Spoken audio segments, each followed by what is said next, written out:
Update 3.2 for Battlefield 2042 has just went live on all platforms. Let's talk about it. Alright, so they start off by basically just saying they hope everyone had a good holiday break and that the team is back. So, Update 3.2, as I said earlier, is live today. It just went live today. According to DICE here, it says we will find fixes for hit registration issues related to Sundance and vehicle passenger weapons, as well as resolving several soldier gameplay related issues such as rubber banding when running behind friendlies or being stuck in a downed and alive loop. They go on to say we've also got more Battlefield Portal changes set to go live alongside this update that will enable more servers and game types to progress on mastery and weekly missions. Read more on those changes here, which is linking to the patch notes, which we'll go over in just a moment. Before we even look at the patch notes, I've obviously already looked at them. It's just so underwhelming.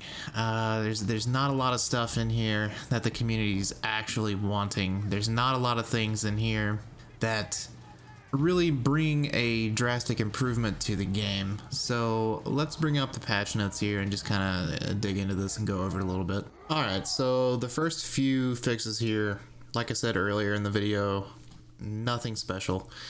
So apparently they fixed an issue where leaving a party during matchmaking could make the game unresponsive.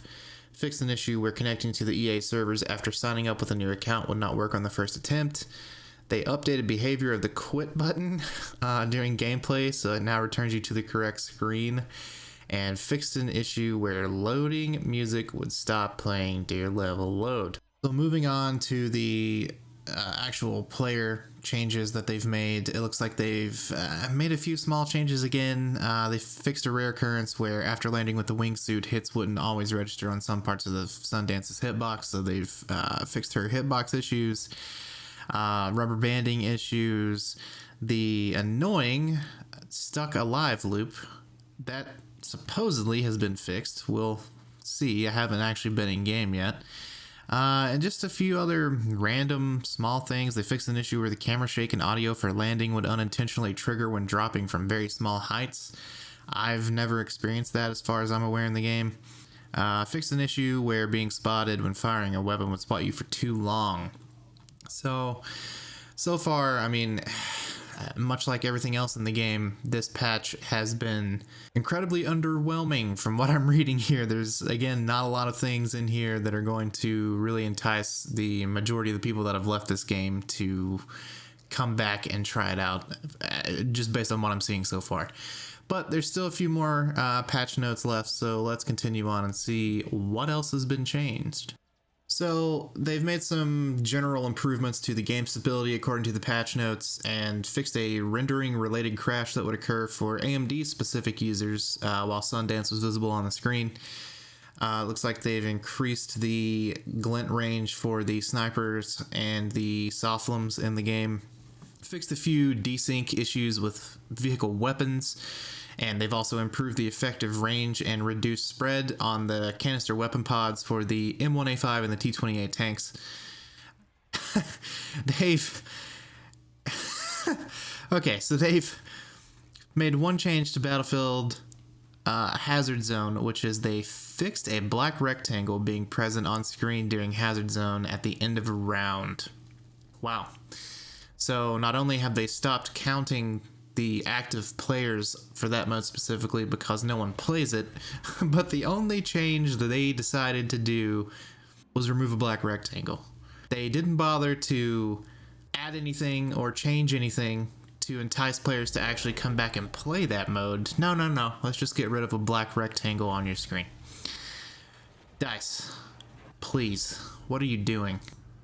So it also looks like they've just made a few smaller general changes to Battlefield Portal. So the server info tab now persists after hitting refresh in the server browser. They fixed the overlapping text issue, some rules editor issues where melee weapons weren't being properly handled by the nodes that you set in the options. And admins can no longer spam certain commands, but they also changed the way XP works as well.